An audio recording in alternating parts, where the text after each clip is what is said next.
Bienvenue à tous dans cette nouvelle vidéo. On se retrouve pour une nouvelle analyse sur les Pokémon de la neuvième génération.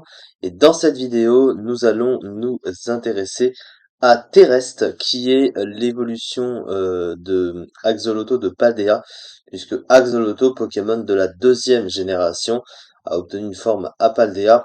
Un des rares, hein, tiens d'ailleurs, ils en ont pas fait beaucoup, puisqu'il y a que Tauros aussi qui en a eu une. Et du coup, eh bien, ce Pokémon, c'est le Marest, mais version Terre, hein, globalement.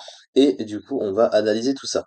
Alors, il a un double type Poison et Sol, un Poison et Sol qu'on n'avait pas vu depuis Nidoking et Nidoqueen, et qui est un type assez intéressant, autant défensivement et offensivement, tant il apporte déjà d'une part, grâce à son type Poison, hein, qui est un des meilleurs types défensifs du jeu, et le type Sol est un des meilleurs types offensifs du jeu, du coup offensif et défensif ça colle plutôt bien. On a 4 résistances, avec notamment des résistances au type roche, donc au piège de roc, au type combat qui est un stab super efficace sur le type acier, donc l'avoir en résistance c'est très pratique. La résistance feu c'est très fort, la résistance insecte c'est la résistance à l'attaque demi-tour.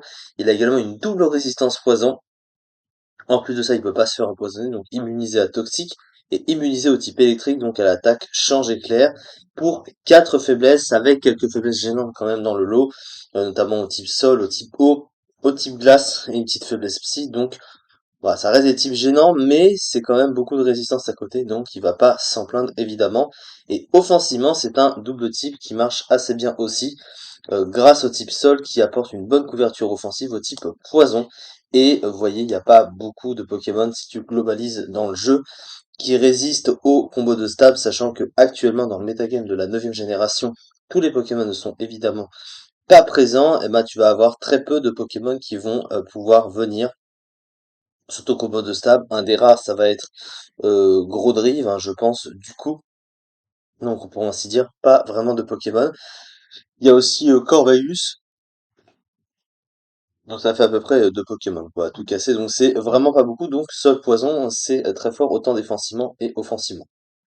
Alors sur le plan des talents, on a Point Poison. Alors Point Poison qui donne 30% de chance d'empoisonner un adversaire s'il reçoit une attaque de contact, ce qui est un peu situationnel, mais tout à fait correct, dans la mesure du fait que c'est un Pokémon défensif, hein, il peut tanker les coups, surtout sur le spécial. Et du coup, donc voilà, c'est un talent qui est assez sympa. Alors après, c'est vrai que pour un type poison, tu vas avoir assez souvent des attaques pour empoisonner. Donc un talent qui empoisonne en plus, c'est vrai que c'est plus, enfin c'est moins utilisé, mais globalement assez correct. Mais ces deux autres talents sont très intéressants, puisqu'on a Inconscient, hein, qui ignore du coup les changements de stats de l'adversaire lorsqu'il attaque, donc lorsque vous défendez avec une attaque boostée de l'adversaire, et à l'inverse, si vous attaquez et qu'en face l'adversaire c'est boosté sa défense, et bien vous l'ignorez évidemment en retour. Et donc c'est un talent assez intéressant. Et surtout très fort pour des Pokémon qui en face voudraient ce setup, voudraient vous infliger des dégâts en spammant, je sais pas, des lance-flammes, des malédictions ou autres, et bien vous en foutez, puisque ça fera exactement les mêmes dégâts que s'il s'était pas setup du tout. Et pour finir, on a Absorbo. Absorbo pour un Pokémon de type Sol, ça lui retire une faiblesse. Et en échange, s'il prend une attaque de type Eau, il regagne un quart de sa barre de vie maximum. Donc pour un Pokémon de type Sol qui a justement une faiblesse au type Eau, c'est évidemment très fort. Alors je ne suis pas allé sur Coup Critique, on va s'y rendre. Pour évidemment regarder un petit peu où se classe ce Pokémon, parce que c'est vrai que ce site est tellement bien fait en français en plus. Donc on voit qu'au niveau du talent, c'est Inconscient qui est le plus utilisé. Absambo arrive en deuxième, Point Poison n'est pratiquement pas utilisé puisqu'on utilise souvent Toxique, hein, dans le set.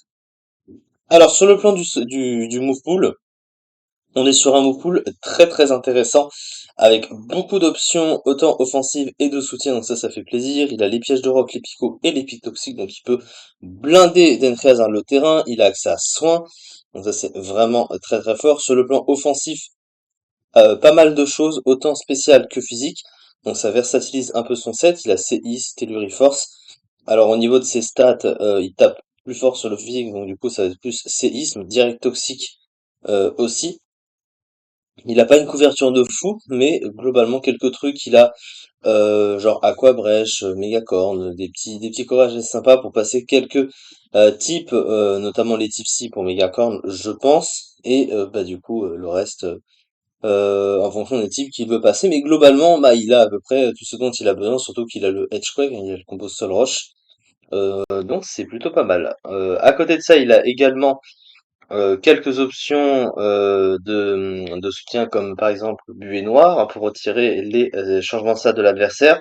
Pour se booster, il a Malédiction, mais ça suffit assez amplement pour un Pokémon défensif, hein, clairement. Surtout qu'en plus, bah, il prank un peu l'adversaire parce que s'il utilise Inconscient, bah, même, du coup, lui, il s'ignore pas ses propres boosts de stats alors que ceux de l'adversaire si, donc ça c'est un peu une arnaque. Donc c'est plutôt pas mal. Là où le Pokémon va par contre diminuer un peu en niveau, c'est plutôt au niveau des statistiques. Cela étant, il a quand même un très bon bulk défensif spécial, un 130-100, c'est excellent. Il a une défense mauvaise de 60, mais si tu lui mets de l'investissement, c'est plutôt pas mal. 75 en attaque, 45 en attaque spéciale, ça c'est un petit peu triste quand même. Il tape vraiment pas très fort, donc ce qui le rend à son très passif hein, sur le terrain, alors qu'il a un double type qui peut s'utiliser offensivement.